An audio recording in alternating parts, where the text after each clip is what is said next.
दोस्तों, कैलाश पर्वत के शांत और दिव्य वातावरण में भगवान शिव और देवी पार्वती बैठे हुए थे। चारों ओर हिमालय की ऊंची चोटियां और बर्फीली हवा का स्पर्श उन्हें और भी अधिक दिव्य बना रहा था। तब देवी पार्वती ने भगवान शिव से एक प्रश्न पूछा। हे प्रभु, मैंने सुना है श्रावण सोमवार के व्रत का महत्व सभी व्रतों से बढ़कर है। यह व्रत क्यों किया जाता है? इस व्रत को करने से कौन सा फल मनुष्य को मिलता है? तथा हे प्रभु, इस व्रत को किसे करना चाहिए और किसे नहीं? इस व्रत के क्या नियम हैं? कृपया आप मुझे विस्तार से बताइए। भगवान शिव ने मुस्कुराते हुए उत्तर दिया, हे पार्वती, श्रावण सोमवार का व्रत प्रत्येक मनुष्य को करना चाहिए। यह व्रत हर विवाहित स्त्री और अविवाहित युवतियों के लिए अत्यंत महत्वपूर्ण है। इस व्रत को करने से सभी प्रकार की मनोकामनाएं पूर्ण होती हैं। जो भी इस व्रत को करता है, उस पर मेरी कृपा दृष्टि सदैव बनी रहती है। इस व्रत को करने वाले के सभी पापों का नाश होता है और उसे मोक्ष की प्राप्ति होती है। किंतु इस व्रत को करते समय नियमों का पालन करना अनिवार्य है। हे देवी, इस व्रत के नियम बताने से पूर्व मैं तुम्हें एक प्राचीन इतिहास सुनाता हूं। जो भी मनुष्य इस कथा का श्रवण करता है, उसके कोटि कोटि पाप नष्ट हो जाते हैं। उसे अनेक जन्मों तक श्रावण मास का व्रत करने का पुण्य इसी जन्म में प्राप्त हो जाता है।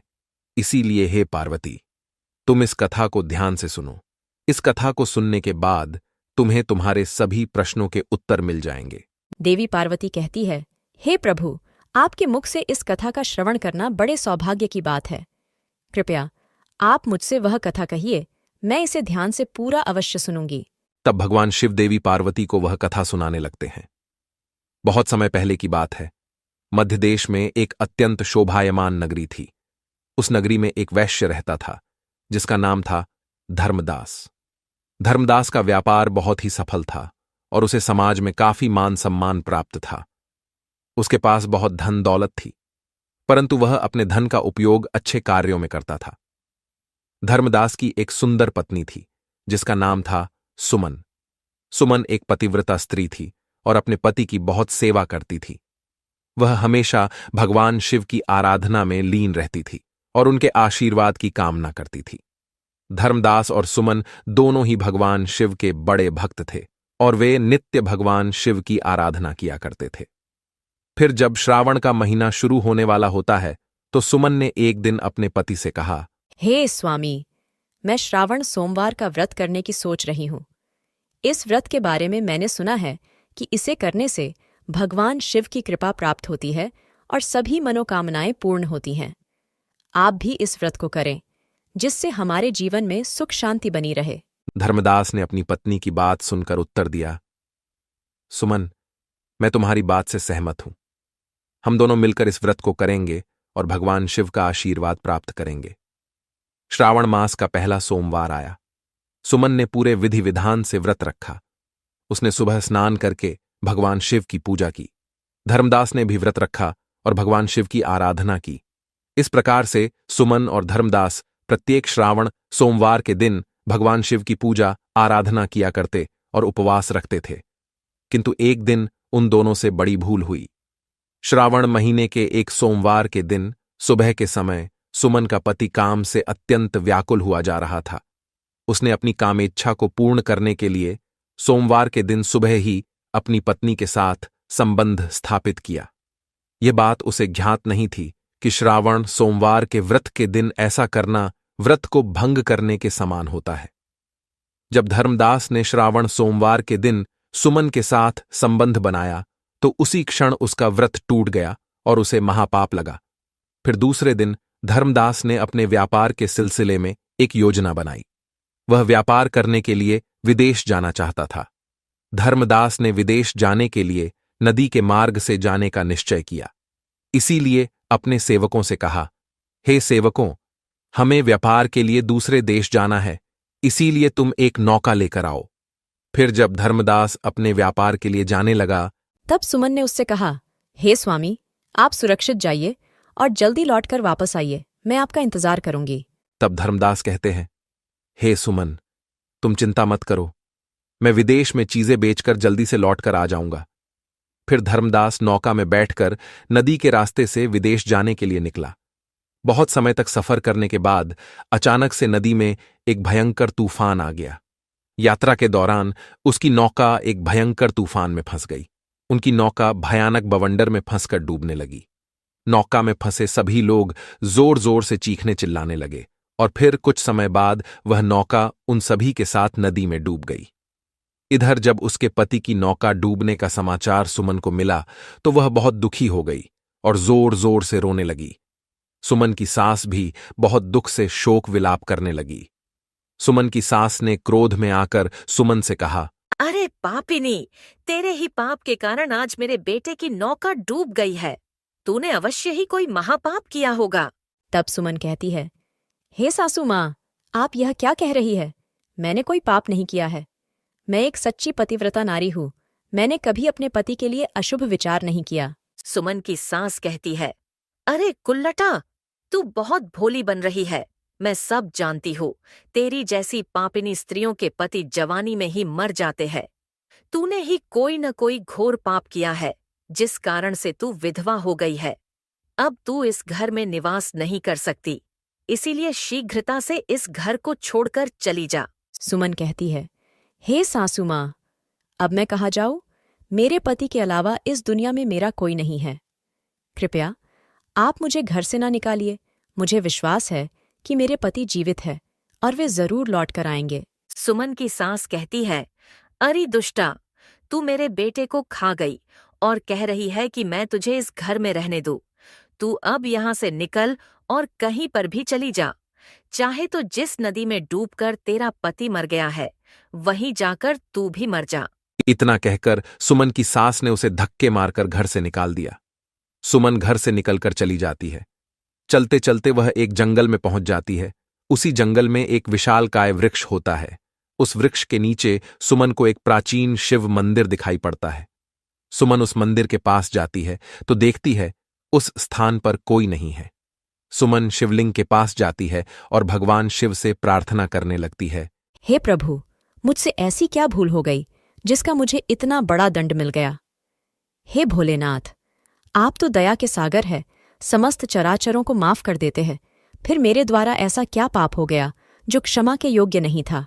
हे प्रभु, कृपया मुझे मेरी भूल के लिए क्षमा करे और मेरे पति की रक्षा करे। सुमन वहीं बैठकर बहुत देर तक रोने लगती है, लेकिन भगवान शिव उसका जवाब नहीं देते हैं। तब सुमन सोचती है, यदि मेरे पति की मृत्यु के लिए मैं ही जिम्मेदार हूँ तो मुझे जीवित रहने का अधिकार नहीं है। एक पतिव्रता स्त्री को उसके पति के साथ ही मर जाना चाहिए। फिर सुमन अपने प्राण त्यागने के बारे में सोचने लगती है। वह भगवान शिव से कहती है, हे प्रभु, मेरे द्वारा जो भी पाप हुए हैं उसके लिए मुझे क्षमा करो। अब मैं अपने प्राण देने जा रही हूँ। मैं उसी नदी में कूदकर अपने प्राण दे दूंगी जिसमें मेरे पति की नौका डूब गई है। ऐसा निश्चय करके सुमन उस नदी के पास पहुंच जाती है जिसमें उसके पति की नौका डूबी थी। ऊपर से भगवान शिव यह सब कुछ देख रहे थे। जब सुमन उस नदी के किनारे पहुंच गई और उसमें कूदने लगी, तभी भगवान शिव एक साधु का भेष धारण करके उस स्थान पर प्रकट होते हैं और सुमन से कहते हैं, हे पुत्री, रुक जाओ, ये क्या अनर्थ कर रही हो? सुमन देखती है एक साधु महाराज उसे रोकने का प्रयास कर रहे हैं। सुमन कहती है, हे मुनिवर, मुझे ना रोकिए। मुझे जीवित रहने का कोई अधिकार नहीं है। मेरे पति इसी नदी में डूबकर परलोक जा चुके हैं, इसीलिए अब मैं उनके पीछे जा रही हूँ। तब साधु कहते हैं, हे पुत्री, रुक जाओ। किसी भी मनुष्य को स्वयं के प्राण लेने का अधिकार नहीं है। यह महापाप कहाँ गया है? यह बात सुनकर सुमन कहती है, हे साधु महाराज, न जाने मेरे द्वारा कौन सा पाप हो गया है जिस कारण से मेरे पति मुझे छोड़कर परलोक चले गए हैं। तब वे साधु कहते हैं, हे पुत्री, मैं तुम्हारे बारे में जानता हूं, इसीलिए तुम चिंता और शोक छोड़ दो। तुम्हारे साथ जो हुआ है उसका कारण तुम्हारे द्वारा किया गया पाप ही है। सुमन कहती है, हे साधु महाराज, कृपया बताइए, मेरे द्वारा ऐसा कौन सा पाप हुआ है और उस पाप का प्रायश्चित मुझे कैसे करना चाहिए? वे साधु कहते हैं, हे पुत्री, तुमने और तुम्हारे पति ने श्रावण सोमवार के व्रत के दिन ही संबंध स्थापित किया है। यही कारण है कि तुम्हारा व्रत टूट गया है और इसका घोर पाप तुम्हें लगा है। साधु की बात सुनकर सुमन को अपनी भूल समझ में आ जाती है और वह साधु से कहने लगती है, हे साधु महाराज, आप सत्य कह रहे हैं। मेरे और मेरे पति के द्वारा यह घोर अनर्थ हुआ है जिसका मुझे ज्ञान नहीं था। हे मुनिवर, कृपया अब मुझे बताइए, मैं इस पाप से मुक्त कैसे हो सकती हूँ और मेरा मेरे पति से मिलन कैसे होगा? साधु रूपी भगवान शिव कहते हैं, हे पुत्री, भगवान शिव के सामने प्राण त्यागने का विचार तुम छोड़ दो। उन्होंने तुम्हारे लिए एक उपाय बताया है। यदि तुम इस उपाय को करती हो तो तुम्हारा पति तुम्हें वापस मिल जाएगा। सुमन कहती है, हे मुनिवर, कृपया शीघ्रता से बताइए, वह कौन सा उपाय है? मैं अपने पति को वापस पाने के लिए कुछ भी कर सकती हूँ।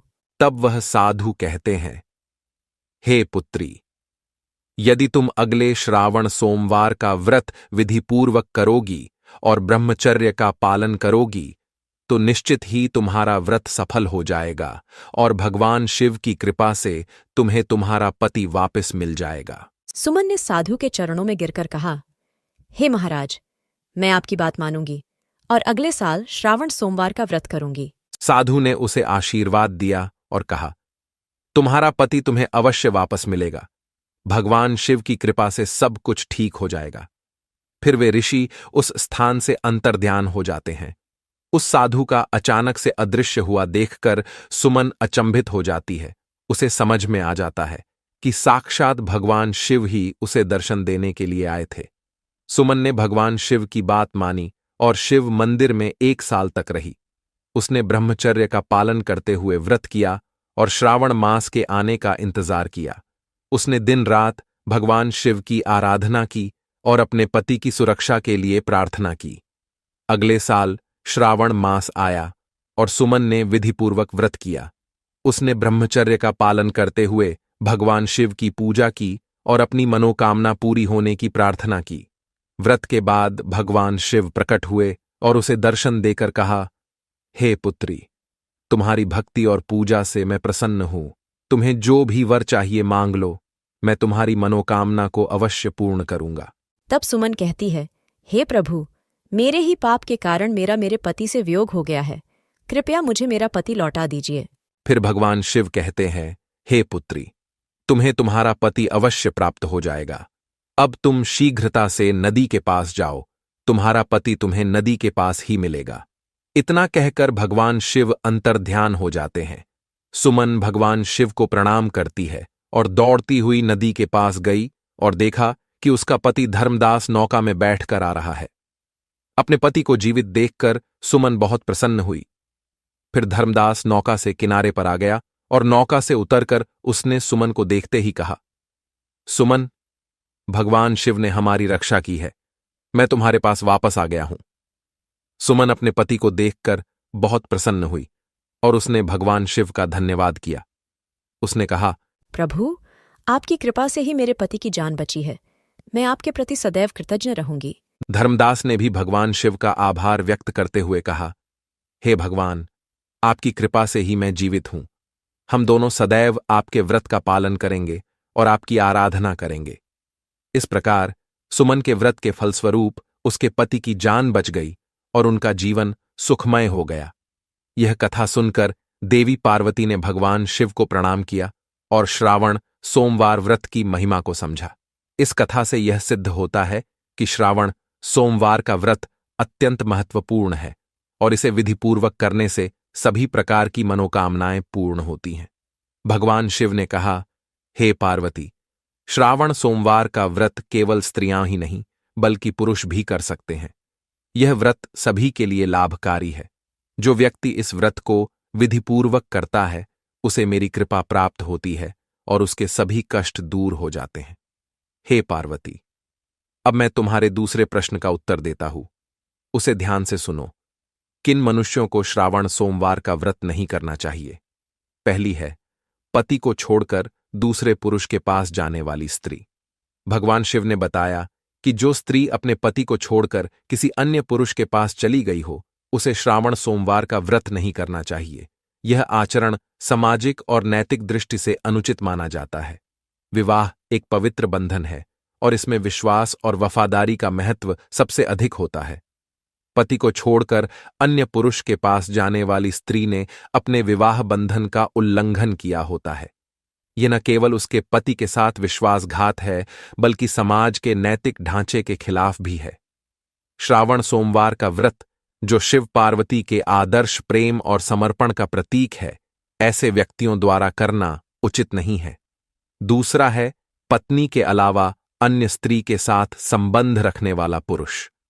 शिवजी ने कहा कि जो पुरुष अपनी पत्नी के अलावा किसी अन्य स्त्री के साथ संबंध रखता है, उसे भी श्रावण सोमवार का व्रत नहीं करना चाहिए। यह आचरण भी विवाह बंधन के प्रति वफादारी का उल्लंघन है। विवाह में पति और पत्नी के बीच निष्ठा और विश्वास का बंधन होता है और इसे तोड़ना नैतिक रूप से गलत है। इस प्रकार के आचरण से समाज में असंतोष और अशांति फैलती है। शिव पार्वती का आदर्श संबंध हमें प्रेम, विश्वास और समर्पण की शिक्षा देता है, और इस व्रत का पालन केवल वही कर सकते हैं जो इन गुणों का पालन करते हैं। तीसरे हैं मांसाहार करने वाले लोग। शिवजी ने मांसाहार करने वालों के बारे में भी स्पष्ट रूप से बताया कि उन्हें यह व्रत नहीं करना चाहिए। शिवजी पशुपतिनाथ हैं, जो सभी प्राणियों के रक्षक हैं। वे किसी भी प्राणी के प्राण लेने से क्रोधित हो जाते हैं। मांसाहार से प्राणियों की हत्या होती है और यह भगवान शिव के सिद्धांतों के विपरीत है। मांसाहार करने वाले लोग व्रत के पवित्र उद्देश्य को समझने और पालन करने में असमर्थ होते हैं। श्रावण सोमवार का व्रत आत्मसंयम और शुद्धि का प्रतीक है, और इसका पालन वही कर सकते हैं जो अहिंसा और शांति के सिद्धांतों का पालन करते हैं। चौथी है पति का अपमान करने वाली स्त्री। शिवजी ने यह भी कहा कि जो स्त्री अपने पति का अपमान करती है और उसका सम्मान नहीं करती, उसे यह व्रत नहीं रखना चाहिए। विवाह में पति और पत्नी के बीच प्रेम और सम्मान का बंधन होता है। अपमान करने वाली स्त्री इस बंधन का उल्लंघन करती है और व्रत के पवित्र उद्देश्य को नष्ट कर देती है। यह व्रत पति पत्नी के बीच प्रेम और सम्मान को बढ़ाने के लिए होता है। अपमान करने वाली स्त्री न केवल अपने पति का, बल्कि स्वयं का भी अपमान करती है। शिवजी के अनुसार ऐसे व्यक्तियों को श्रावण सोमवार का व्रत नहीं करना चाहिए, क्योंकि वे इसके मूल उद्देश्य को समझने और पालन करने में असमर्थ होते हैं। पांचवी है कपट भाव और बुरा आचरण रखने वाली स्त्री। जो स्त्री मन में कपट भाव रखती हो और दूसरों के साथ बुरा आचरण करती हो, उसे भी श्रावण सोमवार का व्रत नहीं करना चाहिए। कपट और बुरे आचरण से यह व्रत अधूरा और निष्फल हो जाता है। व्रत का उद्देश्य आत्मसंयम और आत्मशुद्धि है, और इसका पालन वही कर सकते हैं जिनका मन और आचरण शुद्ध और पवित्र हो। इस प्रकार भगवान शिव ने देवी पार्वती को श्रावण सोमवार व्रत की महिमा बताई, और यह कथा युगों युगों तक लोगों को प्रेरित करती रही। हर श्रावण मास में हजारों लोग इस व्रत को करते हैं और भगवान शिव का आशीर्वाद प्राप्त करते हैं। तो दोस्तों, आपको यह कथा कैसी लगी, कमेंट करके अवश्य बताएं। जानकारी अच्छी लगी तो वीडियो को लाइक जरूर करें और कमेंट में हर हर महादेव अवश्य लिखें। साथ ही चैनल को सब्सक्राइब करें। आप सभी का धन्यवाद।